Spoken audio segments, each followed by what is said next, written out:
இப்போ சமீபத்தில் நம்ம புஷ்பா புருஷன் பாண்டிச்சேரிக்கு போய் கவர்மெண்ட் கெஸ்ட் ஹவுஸ் சீகல்ஸை விலைக்கு கேட்டிருக்காரு. இது எப்படி காமெடியாக இருக்கு பாருங்க. அவருக்கு தெரியாதா? கொஞ்சம் கூட காமன் சென்ஸு, காமன் நாலேஜே இருக்காதா? ஒரு பெரிய டைரக்டருங்கிறாரு, ஒரு ஸ்டாரோட ஹஸ்பண்டுங்கிறாரு, ஏகப்பட்ட குவாலிஃபிகேஷன்ஸ் இருக்கே. படித்தவர் தானே அவரு. எப்படி கவர்மெண்ட் கெஸ்ட் ஹவுஸை போய் விலைக்கு கேட்டார்? அது இப்போ எல்லா பக்கமும் ட்ரால் ஆகிட்டு இருக்கு.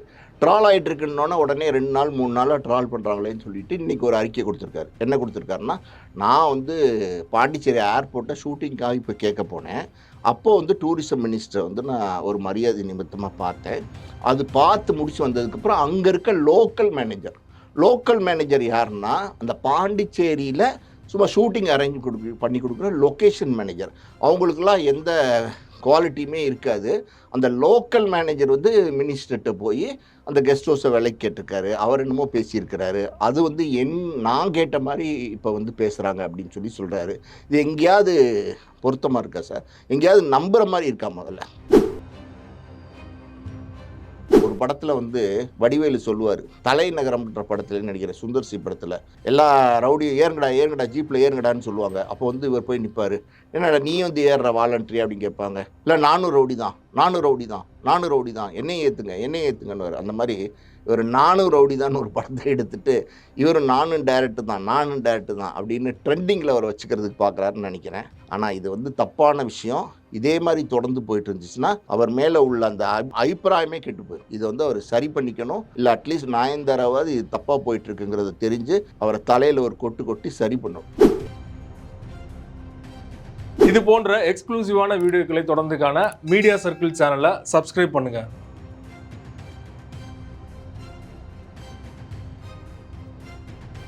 மீடியா சர்க்கிள் நேயர்களுக்கு வணக்கம். இன்றைக்கு நம்மோடு நேர்காணலுக்காக தயாரிப்பாளர் ஆஸ்கார் மூவிஸ் பாலாஜி பிரபு அவர்கள் நம்மோடு இணைந்திருக்கிறார். அவரோடு பேசலாம். சார் வணக்கம். வணக்கம். இயக்குனர் விக்னேஷ் சிவன் புஷ்பா புருஷன் அவர் வந்து தொடர்ச்சியாக சர்ச்சையில் சிக்கிக்கிட்டே இருக்காரு. சமீபத்தில் பார்த்தீங்கன்னா புதுச்சேரியில் அங்கே இருக்கிற முதல்வரையும் சரி சுற்றுலாத்துறை அமைச்சரையும் சந்தித்து பேசுனது தான் சர்ச்சையானது. அங்கே இருக்கிற சீகல்ஸ் அப்படிங்கிற ஒரு அரசுக்கு சொந்தமான ஒரு ஹோட்டலை வந்து விலை கேட்டார். அவரே அமைச்சரே ஷாக் ஆகிட்டார். அந்த மாதிரி செய்திகள் வந்தது, மீம்ஸாக வந்தது. இன்றைக்கு வந்து அவரே வந்து ஒரு விளக்கம் கொடுத்துருக்காரு. ஷூட்டிங்காக பாண்டிச்சேரி ஏர்போர்ட்டை வந்து பார்க்குறதுக்காக தான் நான் வந்து அவரை சந்தித்தேன். ஸோ ஷூட்டிங் விஷயமா சந்தித்ததை வந்து இந்த மாதிரி வந்து யார் பரப்பி விட்டாங்கன்னு தெரில. கூட வந்து மேனேஜர் தான் வந்து அந்த விஷயங்கள்லாம் பேசினார் அப்படின்னு சொல்லிட்டு அவர் மேலே வந்து ஒரு விஷயத்த சொல்கிறாரு. எந்த அளவுக்கு உண்மைன்னு தெரியல. ஸோ இது வந்து மறுபடியும் பேசு பொருளாக மாறி இருக்குது இல்லையா? எப்படி சார் பார்க்குறீங்க? இவர் வந்து பேசும் பொருளாக ரொம்ப நாளாக அவரை ட்ரெண்டிங்கில் வச்சுட்ருக்காரு. அதாவது வந்து விடாமுயற்சி படம் ஆரம்பிக்கிறதுக்கு முன்னாடியிலிருந்தே விக்னேஷ் சிவன் ட்ரெண்டிங் ஆகிட்டார். ஃபஸ்ட்டு வந்து விடாமுயற்சி அஜித் சார் கூப்பிட்டு ஒரு ஸ்டோரி லைன் சொன்னோன்னே இதை டெவலப் பண்ணுங்கள், நம்ம பண்ணலான்னு சொல்லி ஒத்துட்ருக்காரு. லைக்காக அந்த படம் பண்ணுறாரு. இவர் போய் நிறைய டைம் இருந்துச்சு. துணிவுக்கு அப்புறம் ஏகப்பட்ட டைம் இருந்துச்சு. இன்னும் சொல்லப்போனால் துணிவோட அண்டர் ப்ரொடக்ஷன்லேயே கூப்பிட்டு இவரை கமிட் பண்ணுறாரு. ஸ்கிரிப்டே ரெடி பண்ணல. டோட்டலாகவே ஸ்கிரிப்டே ரெடி பண்ணல. ஜாலியாக காதல் மூட்லேயே இருந்திருப்பார் போல்.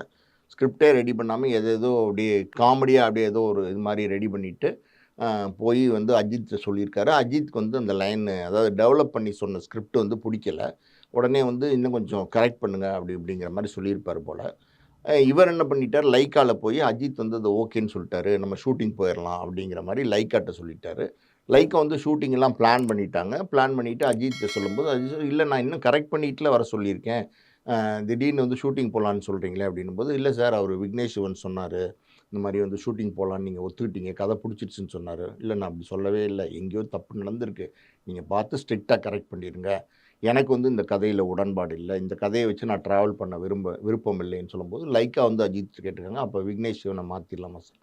தாராளமாக மாற்றிடுங்க அப்படிங்கிற மாதிரி அஜித் சார் சொல்லிட்டாரு. ஏன்னா அவருடைய கேரக்டர் என்னென்னா ரொம்ப ஸ்ட்ரெயிட் ஃபார்வர்டாக பிஹேவ் பண்ணக்கூடிய ஒரு ஆள்.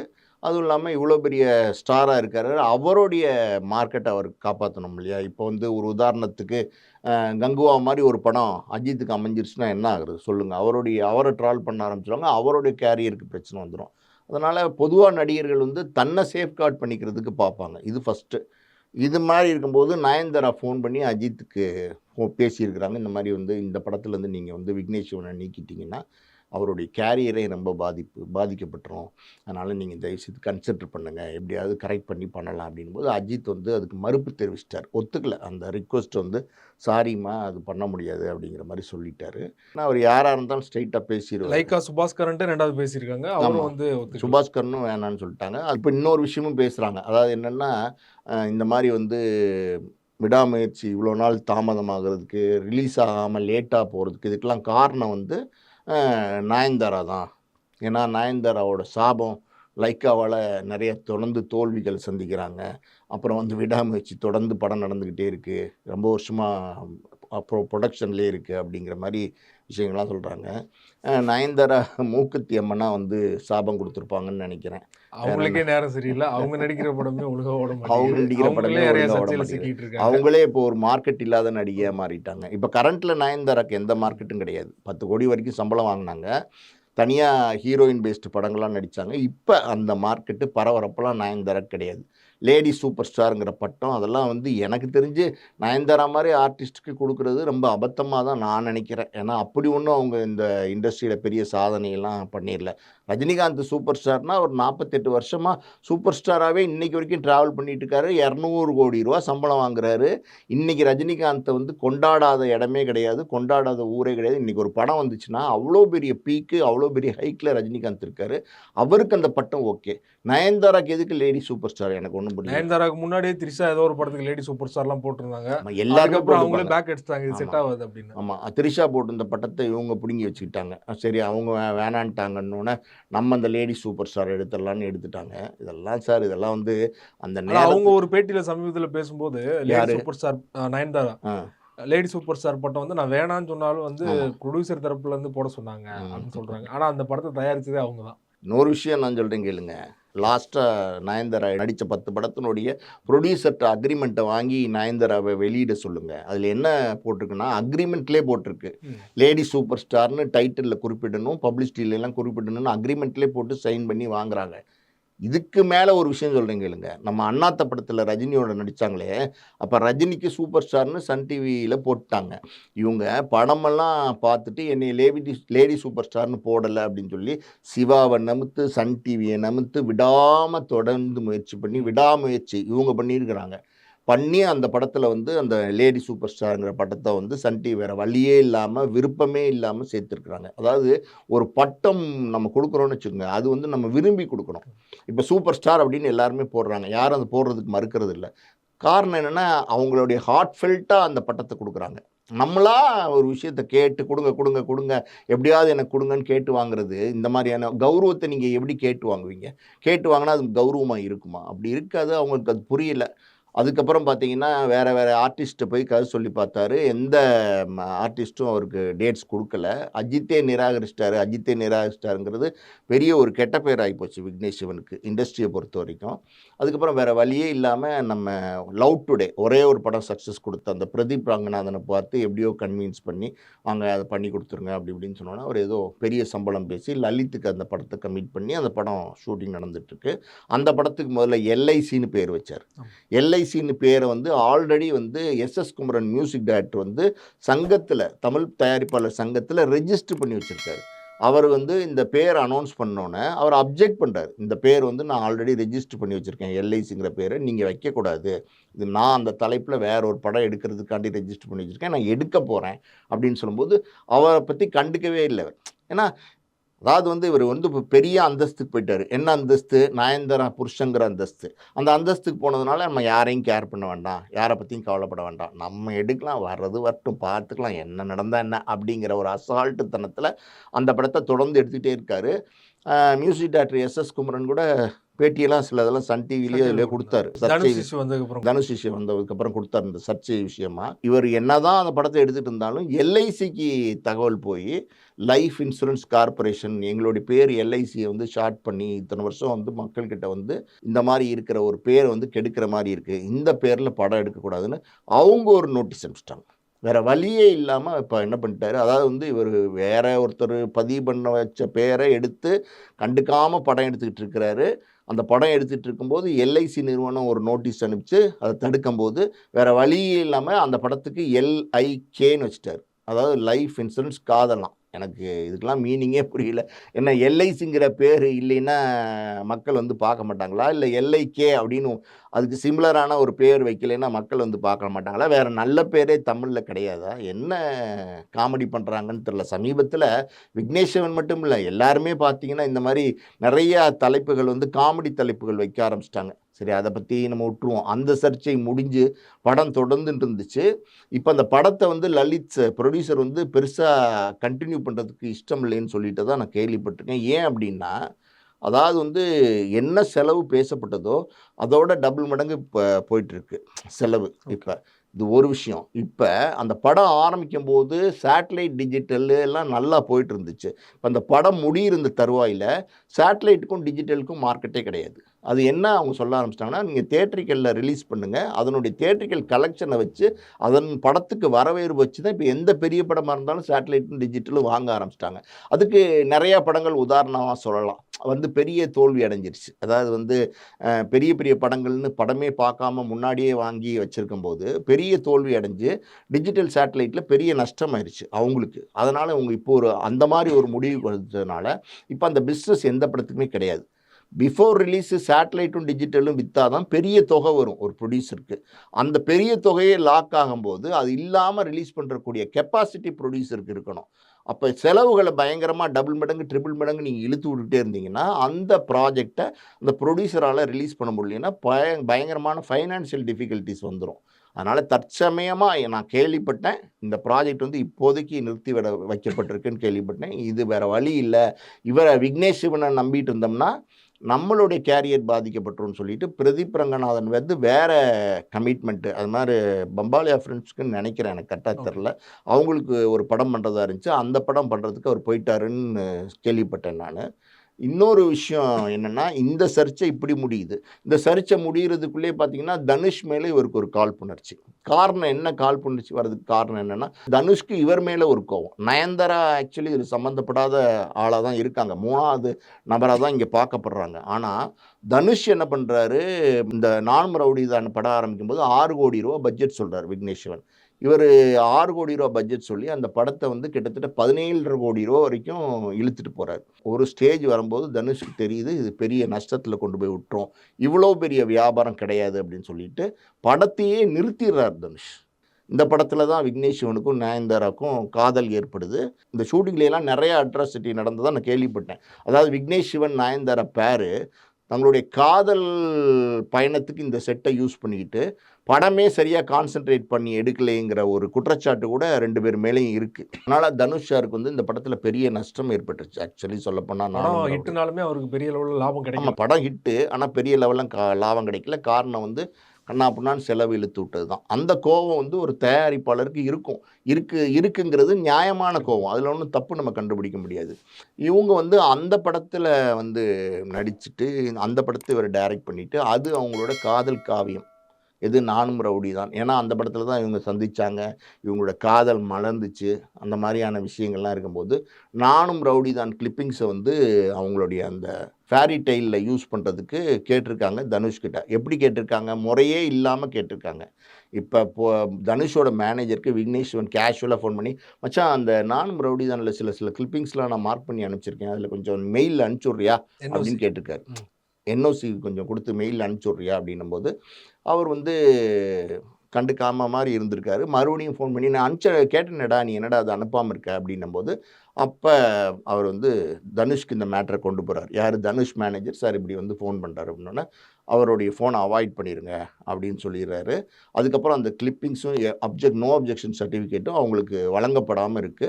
காரணம் தனுஷ்க்கு அவங்க மேல இருக்கிற கோவம். இது நியாயமா வந்து இன்னொரு விஷயம் இதுல, நயன்தாரா வந்து நான் தனுஷ மீட் பண்ணணும் அப்படின்னு அவங்க மேனேஜர்ட்ட ஃபோன் பண்ணி சொல்லியிருக்காங்க.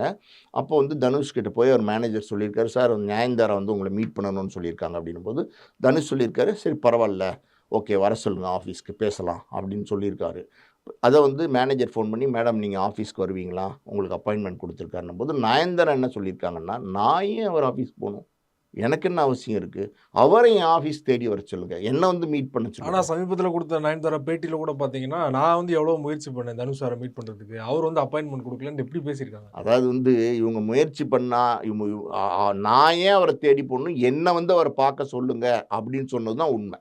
நான் என் லேடி சூப்பர் ஆஃபீஸ்க்கு ஸ்டார். வந்து பார்க்க சொல்லுங்க அப்படிங்கிற. ஏன்னா நான் லேடி சூப்பர் ஸ்டார். அவர் தனுஷ் ஒண்ணும் இல்லைன்னு நினைக்கிறாங்க அவங்க. அவங்களுடைய பாயிண்ட். அது இப்போ இதுக்கு ஒரு உதாரணமா நம்ம சொல்லணும்னா, ஏதோ ஒரு விழால பார்த்தீங்கன்னா, ஒரு தயாரிப்பாளனுடைய திருமணத்தில வேணுன்ட்டே போயி, இந்த தனுஷ் உட்காந்துருக்க இடத்துல ஒரு சேர போட சொல்லி, நடுவுல சிவகார்த்திகேயன் ஒய்ஃப் கிட்ட போய் பேச்சு குடுத்து, நின்னுக்கிட்டே பேசுற மாரி பேசி, எங்கேயுமே உட்காராம அப்படியே 5 நிமிஷம் பேசிட்டு இருக்கும்போது, சேர கொண்டு வந்து அந்த பக்கம் தனுஷ் பக்கத்துல போடுங்கன்னு சொல்லி போட்டு, கால தூக்கி தனுஷ் இருக்கிற பக்கமா போட்டு, எவ்வளோ திமிரா உட்காந்துருக்காங்க பாருங்க. எதுக்கு அப்படி பண்ணணும்? ஏதோ ஒரு இடத்துல நீங்களும் அந்த திருமண விழாக்கு போறீங்க, அவரும் அந்த திருமண விழாக்கு வந்திருக்காரு. அவரு அழகா வேட்டி, சட்டை, உத்தராட்ச கொட்டை எல்லாம் போட்டு நீட்டா வந்து உட்காந்துருக்காரு. இவங்க எதுக்கு இந்த மாரி பண்ணணும்? அப்ப உங்களோட ஆணவத்த தானே அது காட்டுது. வெறுப்பேத்துறதுக்காக போயிருக்காங்க. வெறுப்பேத்துறது தான் நான் காப்பிடு. அப்படி நீங்க வெறுப்பேத்துனீங்கன்னா, எப்படி ஒரு தயாரிப்பாளர் உங்களுக்கு வந்து குடுப்பாரு? சார் ரொம்ப சிம்பிளா சொல்றேன் சார். நேரடியா போய் விக்னேஷ் சிவன், நயன்தாரா 2 பேரும் அப்பாயின்ட்மென்ட்டே வேணாம். நேரடியா தனுஷ் ஆஃபீஸ்ல எப்ப இருப்பாருன்னு போய், சார் இந்த மாரி வந்திருக்கோம். எங்களுக்கு குடுங்க. எங்களுக்கு தேவைப்படுது. அப்படின்னு சொல்லியிருந்தா, அவரு சும்மா ஃப்ரீயா கூட குடுத்துருப்பாரு. பெருசா இதுல காசெல்லாம் எதிர்பார்த்தோ, இல்ல காசு அவரு சம்பாரிச்சு இதில வச்சு சம்பாரிச்சு அவர் என்ன பண்ணுவாரு? குடுத்துருப்பாரு. ஆனா, அது செய்யாம வேற என்னென்னமோ பண்ணி, அது வந்து கடைசியில வந்து கச்சா முச்சான்னு ஆயிப்போச்சு. இவங்க வந்து உடனே வந்து தனுஷ், அதாவது வந்து son of Kasthuri Raja, brother of Selvaraghavan அப்படின்னு போட்டு ஒரு அறிக்கை குடுக்குறாங்க. அவர் கீழ்த்தரமா இறக்கி பேசுறாங்க. அந்த அறிக்கையில எந்த அளவுக்கு தனுஷ வந்து தரம் தாழ்ந்து அதில அதாவது நாகரிகமா சொல்ற மாரி தரம் இறக்கி பேசியிருக்காங்க அந்த யார் நல்லா அறிக்கை. இருந்தாலும் புடிக்காது தனுஷ்க்கு. ஆமா. யார் நல்லா இருந்தாலும் பிடிக்காது. தனுஷோடைய உண்மை குணம் என்ன அப்படிங்கிறது எனக்கு தெரியும். அப்படிங்கிற மாரிலாம் பேசியிருக்காங்க. யாருக்கு தான் உண்மை குணம் இல்ல? உங்களுக்கு ஒரு உண்மை குணம் இல்லையா? நீங்க வந்து வெளியில வந்து எப்படி இருக்கீங்க? வீட்டுக்குள்ள எப்படி இருக்கீங்கன்னு தெரியாதா? இல்ல எல்லாருக்குமே ஒரு இன்னொரு முகம் இருக்க தானே செய்யும். நீங்க படத்துல நடிக்கிறீங்க. படத்துல ஒரு கேரக்டரா நீங்க வாழ்றீங்க. வீட்ல அதே மாரி நீங்க இருக்க முடியாதுல்ல. வீட்ல நீங்க என்ன பண்றீங்கங்கிறத விக்னேஷ் சிவன்ட்ட கேட்டா தான் தெரியும். இப்ப கணவர் அவரு தான். புரியுதா உங்களுக்கு? இது இந்த மேட்ரு தணியிறதுக்குள்ள இத பெருசு பண்ணி ஒரு வழியாக்கி அத Netflixல குடுத்து, அவர் வந்து ஒரு கோர்ட் நோட்டீஸ் அனுப்பிச்சிட்டாரு. ₹10,00,00,000 கிளைம் பண்ணிட்டாரு. இப்ப அந்த வழக்கு வந்து கூடிய சீக்கிரம் வரப்போகுது. பதிலளிக்குன்னு சொல்லியிருக்காங்க. ஆமா, பதிலளிக்க சொல்லியிருக்காங்க. இவங்க என்னதான் பதிலளிச்சாலும், எப்படிதான் அவங்க வந்து காம்ப்ரமைஸ்டா அது எழுதினாலும், இந்த வழக்கு வந்து தனுஷ் பக்கம் தான் நிக்கும். தனுஷ் தான் ஜெயிப்பாரு. காரணம் என்னன்னா, அந்த கன்டென்ட் நானும் ரவுடி தான்ங்கிற படத்தினுடைய ஓனர் வந்து தனுஷ் தான். ஸோ அவருக்கு தான் அது சாதகமா அமையுமே தவிர, வேற யாருக்கும் சாதகமா அமையாது. இந்த இடத்துல நான் இன்னொரு முக்கியமான விஷயத்த பதிவு பண்ண விரும்புறேன். நெறைய பேருக்கு புரிய மாட்டேங்குது. அவங்க நடிச்சிருக்காங்களே, அவங்க வந்து இந்த படத்துல வந்து பாடியிருக்காங்களே, அவங்க வந்து இந்த படத்துல வந்து காமெடியன் ஆயிருக்காங்களே, பொதுவா சொல்றேன். அவங்க மியூசிக் போட்டிருக்காங்களே, அந்த ரைட்ஸ் அவங்களுக்கு குடுக்கக்கூடாதா? எப்படி சார் ஒருத்தவங்க மியூசிக் போட்டாங்கன்னா சம்பளம் வாங்குறாங்க. ஒருத்தவங்க நடிச்சாங்கன்னா சம்பளம் வாங்குறாங்க. இலவசமா இப்ப நயன்தாரா அதுல நடிச்சு குடுத்திருந்தாங்க. எந்த அக்ரீமென்ட்டுமே இல்ல. தனுஷ் காம்ப்ளிமென்ட்டா நடிச்சு குடுத்திருந்தா கூட, அந்த கன்டென்ட்டோட ஓனர் வந்து தனுஷ் தான். தனுஷ் பர்மிஷன் குடுத்தா தான் அது கிடைக்குமே தவிர, தனுஷ் பர்மிஷன் குடுக்காம அந்த கன்டென்ட் கிடைக்கவே கிடைக்காது. இது ஜெனரலா ஒரு விஷயம். இந்த ரைட்ஸ பொறுத்தவரைக்கும், யாரா இருந்தாலும் சரி, அதனுடைய டோட்டல் உரிமை வந்து புரொடியூசருக்கு தான். இது நெறைய பேருக்கு புரிதல் இல்ல. அதனால அவங்க என்ன நெனைக்கிறாங்க, நயன்தாரா கேட்கறாங்களே, குடுக்கலாமே அப்படின்னு நெனைக்கிறாங்க. அது தப்பு. நயன்தாரா வந்து கேட்கறதுக்கு உரிமை இருக்குன்னு எடுத்துக்கிட்டு நீங்க பேசுனீங்கன்னா கூட, அவங்க அந்த படத்துல நடிச்சிருக்காங்க. நம்ம நடிச்ச படம் தானே. இதனோட ரைட்ஸ், இதனுடைய கொஞ்சம் கிளிப்பிங்ஸ் கேட்குறோம். நமக்கு குடுக்கக்கூடாதா? நம்ம தானே அந்த படத்துல ஹீரோயின் அப்படின்னு அவங்க ஒரு கன்சிடரேஷன் அதாவது ஹியூமானிட்டி பேசிஸ்ல நீங்க பார்த்தீங்கன்னா, அவங்க கேட்கறது சரி ஓகே அப்படின்னு பார்க்கலாம். ஆனா குடுக்கறதும், குடுக்காததும் தனுஷோட உரிமை தான். இப்ப கோர்ட்டுக்கு இந்த கேஸ் வந்திருக்கு. சட்டப்படி பார்த்தீங்கன்னா, இது வந்து நயன்தாரா வந்து தோத்து தான் போவாங்களே தவிர, நிச்சயமா இந்த கேஸ்ல சட்டப்படி ஜெயிக்க முடியாது. தனுஷ் தான் இந்த கேஸ்ல வந்து ஜெயிப்பார். இதான் கடைசியா நீங்க பாருங்க, ஜெயிப்பாங்க. இல்லைன்னா இவங்க 2 பேரும் சேர்ந்து ஏதோ ஒரு காம்பன்சேஷனுக்கு வந்து இந்த கேஸ வந்து சுமூகமா முடிக்கலாமே தவிர, தனுஷ்க்கு அகைன்ஸ்டா அந்த தீர்ப்பு வராது. நயன்தாராக்கு அகைன்ஸ்டா தான் இந்த தீர்ப்பு கண்டிப்பா வரும் நாளைக்கு. நீங்க பாருங்க, நாளைக்குன்னா ஃபியூச்சர்ல. இது மாரி இப்படி இருக்கும்போது இன்னொரு விஷயம், அடுத்த சர்ச்சையில மாட்றார். அது என்னன்னா, இப்போ வந்து டைரக்டர்ஸ் தெலுங்குல 2 பேரு, தமிழ்ல 2 பேரு, மலையாளத்தில 2 பேரு, அப்புறம் வந்து கன்னடால 2 பேருன்னு சொல்லி 8 பேர வந்து ரவுண்ட் டேபிள்ல உட்கார வைக்கிறாங்க. நம்ம பரத்வாஜ் அவரு, பரத்வாஜ் ரங்கன். பரத்வாஜ் அங்கன் வந்து உட்கார வைக்கிறாரு. அந்த ரவுண்ட் டேபிள்ல வந்து இந்த வருஷம் ட்ரெண்டிங்காக படம் எடுத்தவங்க வேறு ரீஜனல் லாங்குவேஜ்லேருந்து கொண்டு வந்து சவுத் இந்தியன் ரீஜனல் லாங்குவேஜில் உட்கார வச்சுருக்காங்க. அதில் வந்து விக்னேஷ் சிவன் எப்படி கலந்துக்கிட்டார்? முதல்ல அதுவே ஒரு கேள்விக்குறி. ஏன்னா விக்னேஷ் சிவன் வந்து காத்து வாக்கில் 2 காதல் அப்படின்னு ஒரு படத்தை கொடுத்து 2 வருஷம் ஆச்சு. இப்போ அவர் எப்படி இந்த வருஷம் படத்தில் வந்து காம்படிஷன் பண்ணுற டேரக்டர்ஸ் நடுவில் இவர் எப்படி வந்து உட்காரு? ஒரு மகாராஜா டேரக்டரையோ, ஒரு லப்பர் பந்து டேரக்டரையோ, இன்னொரு படம் வந்துச்சு மாரி செல்வராஜ் கூட மாரி எடுத்துக்கலாம். வாழை. செல்வராஜ் வந்து ஏற்கனவே வந்து வாழை கொடுத்துட்டாரு. அவர் எஸ்டாப்ளிஷ் ஆயிட்டாரு. அதனால பாருங்க ஒரு பார்க்கிங் டைரக்டரையோ, ம். இன்னும் நிறைய நல்ல கண்டென்ட் கொடுத்துருக்காங்க. நல்ல நல்ல டேரக்டர்ஸ்லாம் இருக்காங்க. ஜமான்னு ஒரு படம் வந்துச்சு. ஆமா. அந்த படம் டேரக்டரை கொண்டு வந்து உட்காந்து வச்சிருக்கலாம். அப்புறம் வந்து போகும் இடம் வெகு தூரம் இல்லைன்னு ஒரு படம் வந்துச்சு. விமல் படம். அருமையான படம். அந்த படம் டேரக்டரை கொண்டு வந்து உட்கார வச்சிருக்கலாம். இந்த விவாதத்தில் நம்ம அமரன் டேரக்டரை கொண்டு வந்து உட்கார வச்சிருந்தாங்க. அது சரி. இவர் எப்படி கொண்டு வந்து உட்கார வச்சாங்க? வேற டைரக்டர் கிடைக்கலன்னு உட்கார வச்சிட்டாங்களா? இல்ல திட்டமிட்டு ஏன் உட்கார டைரக்டர் இல்ல, வச்சிருக்காங்களா? திட்டமிட்டு உட்கார வைக்கிறாங்க. எல்லா இடத்துலயும் நயன்தாரா வந்து தன்னோட புருஷனுக்கு சிபாரிசு பண்றாங்க. ம். இவரை கொண்டு வந்து லயம் லைட்ல உட்கார வைக்கணும்னு நினைக்கிறாங்க. லயம் லைட்ல உட்கார வைக்கணும்னா அது வந்து தகுதி இருக்கணும், நியாயம் இருக்கணும். அந்த நியாயமும் தகுதி இல்லாம லயம் லைட்ல கொண்டு வந்து உட்கார வச்சா மக்களே கேள்வி கேட்குறாங்க. இப்போ அது ஒரு ட்ரால் மெட்டீரியலாக போச்சு. இது இல்லாமல் அந்த ரவுண்ட் டேபிள் வந்து நான் வந்து ஆவேசம் மாதிரி ஒரு அழகான காமெடி கதையை வந்து எடுத்துகிட்டு போய் லைக்காவுக்கு சொல்லியிருந்தேன். அஜித் சொல்லியிருந்தேன். அஜித் அந்த கதையை கேட்டு பிடிச்சிருக்குன்னு சொல்லிட்டாரு. ஆனால் லைக்கா வந்து என்ன பயங்கரமாக காமெடியாக இருக்குது, இந்த கதை ஒரு ஆக்ஷன் ஹீரோ பண்ணுற கதை மாதிரி தெரில, வேணான்னு சொல்லி ரிஜெக்ட் பண்ணிட்டாங்க. நான் என்னென்னமோ திங்க் பண்ணி வச்சுருந்தேன் அஜித்தை வச்சு, ஆனால் அதெல்லாம் நடக்கலை அப்படிங்கிறாங்க. இவர் வந்து அப்படி ஒரு கதை எழுதியிருந்தான்னா இப்போ பிரதீப் ரங்கநாதனை வச்சு எடுக்கிறாருல்ல, அந்த படத்தில் அதை ப்ரூவ் பண்ண சொல்லுங்கள். அதாவது அவர் வந்து ஃபகத் ஃபாசில் மாதிரியே இருப்பார். சட்டையெல்லாம் கழட்டி டான்ஸ் எல்லாம் ஆட விட்டிங்கன்னா அவரை வச்சு இவர் அந்த ப்ரூவ் பண்ண சொல்லுங்கள். ஆவேசம் கதையை எடுத்து ஜெயிச்சு காமிக்க சொல்லுங்கள். இன்றைக்கி மலையாளத்தில் வந்த படம் பல லாங்குவேஜில் பேசப்பட்டுச்சு. ஆவேசங்கிற படம் அந்த மாதிரி பேசக்கூடிய படமாக நீங்கள் ஒரு படத்தை எடுத்து ப்ரூவ் பண்ணுங்கள். உங்களை எந்த ப்ரூவ் பண்ணாமல் ஒரு 400 ரவுடிங்கிறதாங்கிறது மட்டும்தான் நீங்கள் எடுத்த ஒரே ஒரு படம். ஒரு தானா சேர்ந்த கூட்டம்னு ஒரு படம் எடுத்தார். அந்த படத்துக்கு ஒன்றும் கிடையாது, வரவேற்பு கிடையாது. அதுக்கு முன்னாடி ஒரு சிம்பு வச்சு ஒரு படம் எடுத்தார், போடா போடி, அதுக்கும் வரவேற்பு கிடையாது. இப்போ காட்டு வாக்கில் 2 காதல் படத்துக்கும் வரவேற்பு கிடையாது. நீங்கள் என்ன படம் எடுத்து நீங்கள் என்ன மாதிரி ப்ரூவ் பண்ணிட்டீங்க, அங்கே வந்து ரவுண்ட் டேபிளில் உட்காடுறீங்க. கூப்பிடும்போது முதல்ல நீங்களே மறுத்துருக்கணும். அது இல்லாமல் அங்கே வந்து சிரிச்சுக்கிட்டு ஹஹான்னு பேசிக்கிட்டு நான் முதலே சொன்னேன் அப்படிங்கிறாரு. இப்போ சமீபத்தில் நம்ம புஷ்பா புருஷன் பாண்டிச்சேரிக்கு போய் கவர்மெண்ட் கெஸ்ட் ஹவுஸ் சீகல்ஸை விலைக்கு கேட்டிருக்காரு. இது எப்படி காமெடியாக இருக்கு பாருங்க. அவருக்கு தெரியாதா? கொஞ்சம் கூட காமன் சென்ஸு, காமன் நாலேஜே இருக்காதா? ஒரு பெரிய டைரக்டருங்கிறாரு, ஒரு ஸ்டாரோட ஹஸ்பண்டுங்கிறாரு, ஏகப்பட்ட குவாலிஃபிகேஷன்ஸ் இருக்கே. படித்தவர் தானே அவர். எப்படி கவர்மெண்ட் கெஸ்ட் ஹவுஸை போய் விலைக்கு கேட்டார்? அது இப்போ எல்லா பக்கமும் ட்ரால் ஆகிட்டுருக்கு. ட்ரால் ஆகிட்டுருக்குன்னொன்னே உடனே 2 நாள் 3 நாளாக ட்ரால் பண்ணுறாங்களேன்னு சொல்லிட்டு இன்றைக்கி ஒரு அறிக்கை கொடுத்துருக்காரு. என்ன கொடுத்துருக்காருன்னா, நான் வந்து பாண்டிச்சேரி ஏர்போர்ட்டை ஷூட்டிங்காக இப்போ கேட்க போனேன். அப்போது வந்து டூரிசம் மினிஸ்டரை வந்து நான் ஒரு மரியாதை நிமித்தமாக பார்த்தேன். அது பார்த்து முடிச்சு வந்ததுக்கப்புறம் அங்கே இருக்க லோக்கல் மேனேஜர் யாருன்னா அந்த பாண்டிச்சேரியில் சும்மா ஷூட்டிங் அரேஞ்ச் பண்ணி கொடுக்குற லொக்கேஷன் மேனேஜர். அவங்களுக்கெல்லாம் எந்த குவாலிட்டியுமே இருக்காது. அந்த லோக்கல் மேனேஜர் வந்து மினிஸ்டர்கிட்ட போய் அந்த கெஸ்ட் ஹவுஸை விலைக்கு கேட்டிருக்காரு. அவர் என்னமோ பேசியிருக்கிறாரு. அது வந்து நான் கேட்ட மாதிரி இப்போ வந்து பேசுகிறாங்க அப்படின்னு சொல்கிறாரு. இது எங்கேயாவது பொருத்தமாக இருக்கா சார்? எங்கேயாவது நம்புகிற மாதிரி இருக்கா? ஒரு லோக்கல் மேனேஜர் முதல்ல வந்து சாதாரண ஒரு ப்ரொடக்ஷன் மேனேஜர், லோக்கல் மேனேஜர் முதல்ல மினிஸ்டர் உள்ளே போய் பார்க்க முடியுமா? சரி, இவர் எந்திரிச்சு போயிட்டாரு. அவர் கூடவே அவர் அல்லக்கையும் போயிடுவாரா? இல்லை உட்காந்து நான் மினிஸ்டரோட இந்த கெஸ்ட் ஹவுஸை விலைக்கு கேட்டு வரேன், நீங்கள் போகன்னு சொல்லுவாரா? சரி, அவர் மேலே பழிய போடுறாரா? ஆமாம், கூட வந்ததுக்கு அவர் மேலே பழிய போடுறாரு.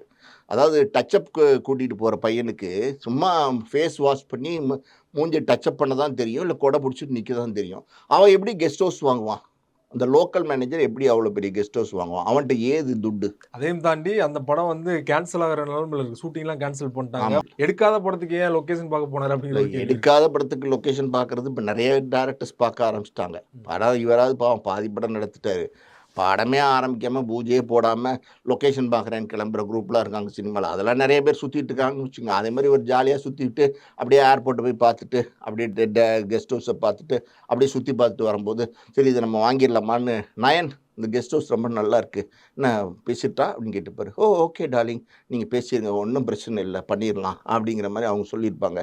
ஓகே நயன் சொல்லிடுச்சுல்ல, நம்ம போய் பேசிடுவோம். டூரிசம் மினிஸ்டரு அவர்கிட்ட போய் உட்காந்து இந்த கெஸ்ட் ஹவுஸை கேட்டுக்காரு. இப்போ வந்து ட்ரால் ஆனோன்னா பழியை தூக்கி எப்படி சொல்லி புள்ளப்பூச்சி மேலே போட்டார். காதல் நினைவு சின்னம் அவருக்கு. அதனால் வந்து அதை வாங்க பார்த்துருக்காரு. இன்னும் அவர் காதலிக்கும் போது வேறு என்னென்ன நினைவு சின்னம் இருந்துச்சோ, ஈஜிப்டில் வந்து அந்த டவர்ஸை வாங்க பார்ப்பாரு. மலேசியா ட்வின் டவர்ஸை வாங்க பார்ப்பாரு. இப்படி நிறைய காதல் நினைவு சின்னம் இருக்கும்ல. அவங்க சுவிட்சர்லாந்து போயிருக்காங்க, ஆஸ்திரேலியா போயிருக்காங்க, மெல்பர்ன் போயிருக்காங்க, டர்க்கி போயிருக்காங்க, எல்லா பக்கம் தான் போயிருக்காங்க. எல்லா ஊர்லேயும் ஒரு ஒரு இருக்கிற ஈஃபில் டவர்ஸை கூட வாங்க பார்ப்பாருன்னு நினைக்கிறேன். சொல்ல முடியாது. ஏன்னா அவர் இப்போ கொஞ்சம் ஒரு மாதிரி படமெல்லாம் சரியில்லாதனால, எடுக்கிற படமும் நின்று போனதுனால, இப்போ நிறைய ட்ராலில் போய் மாட்டதுனால மன ரீதியாக பாதிக்கப்பட்டிருக்கான்னு நான் நினைக்கிறேன். கரெக்டான கவுன்சிலிங் கூப்பிட்டு போனால் அதெல்லாம் செட்டில் ஆயிரும்னு நான் நினைக்கிறேன். அதை நயன்தாரா செய்வாங்களா அப்படின்னு எனக்கு தெரியல. இந்த மீம்ஸ்லாம் பார்த்ததுக்கு அப்புறமா எனக்கே ஆக்கப்பூர்வமா இருக்குது. ஆனா தேவையற்றது அப்படின்னு சொல்றாரு. இதுல என்ன ஆக்கப்பூர்வமா அவர் பார்த்தாருன்னு தெரியலையே. இல்லை ஆக்கப்பூர்வமாக இருக்குங்கிறது இல்லை, ஜாலியாக இருக்குன்னு கொடுத்துருக்காரு. அவரே சந்தோஷப்படுறாரு அந்த மீம்ஸ் எல்லாம் பார்த்து. அதாவது அவரை பார்த்தே அவர் சிரிச்சுக்கிறார். அப்படின்னா எப்படி இருக்கு பாருங்க நிலைமை அவருக்கு. பாவம். சரி விடுங்க. அதாவது வந்து வச்சு செய்கிறாங்க, ரவுண்டு கட்டி அடிக்கிறாங்க. ஒரு படத்தில் வந்து வடிவேலு சொல்லுவார், தலைநகரம்ன்ற படத்தில் நடிக்கிற சுந்தர் சி படத்தில் எல்லா ரவுடியும் ஏறுங்கடா ஏறுங்கடா ஜீப்பில் ஏறுங்கடான்னு சொல்லுவாங்க. அப்போ வந்து இவர் போய் நிற்பார்.